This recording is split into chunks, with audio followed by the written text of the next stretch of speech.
Alors, on va parler justement de ces relations avec les États-Unis, la France, les pays du Sud, la diplomatie importante. On le sait, le pape François était clivant, ne s'entendait pas avec Donald Trump. Alors, si Léon XIV s'inscrit d'une certaine manière dans la continuité, il a aussi été élu pour sa bonté, son écoute et parce qu'on le dit conciliant et réunificateur. C'est justement ce que disait ce matin le spécialiste du Vatican, Bernard Lecomte, sur Europe 1. Là, on a un pape qui n'est ni européen, ni vraiment complètement du Sud. C'est-à-dire qu'il est américain, né à Chicago, donc il connaît bien l'Occident.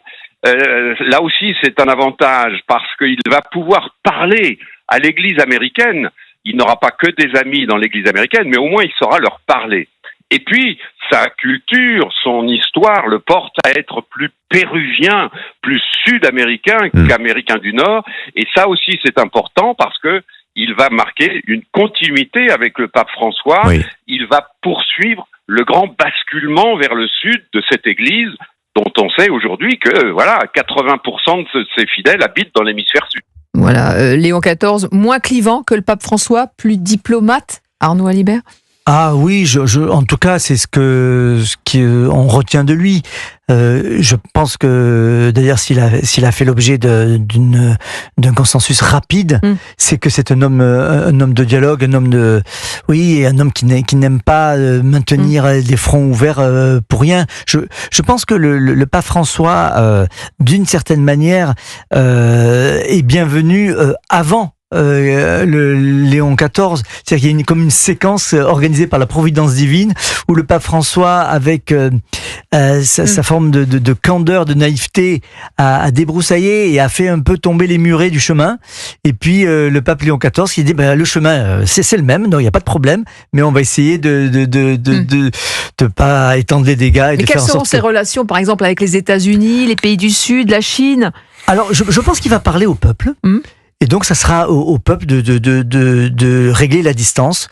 Mais quand on lit le tweet du président Trump en disant en plus c'est moi lui, mais je suis très content de le voir, etc. Oui, il est peut-être très content de le voir, mais il va pas être très content de l'entendre parce que le pape Léon XIV a des choses à lui dire. Ils ont d'ailleurs commencé des échanges théologiques très houleux, puisque l'entourage de Donald Trump, à savoir en particulier J.D. Vance, a complètement pris à l'envers, on va dire perverti une notion théologique propre à Saint-Augustin qui est très importante, c'est celle de l'amour ordonné, donc l'ordo amoris, c'est-à-dire que dans l'amour ordonné, on commence par mettre l'amour au centre de Dieu et des hommes, et ensuite on déploie toutes les activités humaines. Et J.D. Vance et son entourage ont réduit considérablement au point de déformer cette notion en disant commençons par aimer nos proches et on aimera nos lointains après coup. Aimons les contribuables américains et on aimera les migrants mexicains après. Et vous voyez que c'est quand même deux mondes tout à fait différents. Donc là, je pense que il va y avoir une ligne de fracture. Là, je pense qu'il n'y a pas cette sur le même plan. C'est une affaire centrale parce que le pape Léon XIV, quand il était cardinal, il avait un compte Twitter. Et ceux qui ont pu regarder un peu le compte ont vu qu'il avait écrit un certain nombre de choses contre J.D. Vance explicitement, où il exprimait ses désaccords avec J.D. Vance, en effet sur l'ordo amoris, et il répondait que contrairement à Vance, Léon XIV estime que l'amour, que le Christ n'incite jamais à abandonner, à retirer ou à soustraire de l'amour, et que donc il y a une lecture entre guillemets fautive de J.D. Vance sur cette question. Donc il y a un affrontement parce qu'il y a deux visions différentes du christianisme et du catholicisme. J.D. Vance, il en a une qui est, on va dire, identitaire et un peu nationaliste, et le pape Léon XIV en a manifestement une tout autre. Et un gros chantier de ce côté-là. Et du côté de la France, parce qu'on le savait, le pape François n'était pas venu pour l'inauguration de la cathédrale Notre-Dame. Est-ce que les relations avec ce nouveau pape et la France pourraient s'améliorer, Raphaël Steinville ? Il y a déjà un lien qui est généalogique. Déjà. Il a un père français, alors est-ce qu'il viendra rapidement en France, fille aînée de l'Église. Je pense que les catholiques français le souhaitent et l'espèrent.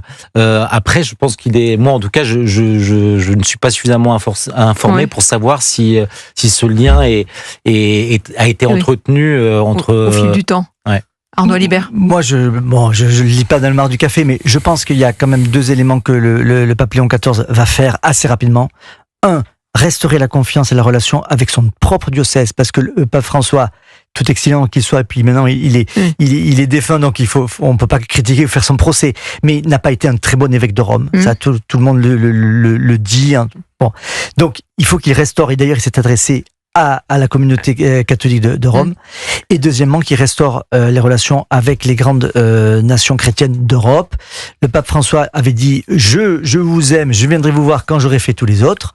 Le pape François en a fait un maximum. Ce qui se met dans la continuité du pape François, il va dire « Les pays que François a visités, je n'ai plus besoin de les revisiter ». Et donc, continuer le programme de François et donc revenir en Europe, parce que c'est quand même pas normal que des pays comme l'Espagne, comme l'Allemagne n'aient pas reçu en 10 ans la visite du pape de Rome. La France, on a été plutôt bien servi, on a eu 3 visites, et puis il a cité abondamment la littérature spirituelle française, donc nous on n'a pas à se plaindre, les autres pays quand même. Bon, des visites en marge, malgré tout. Ouais.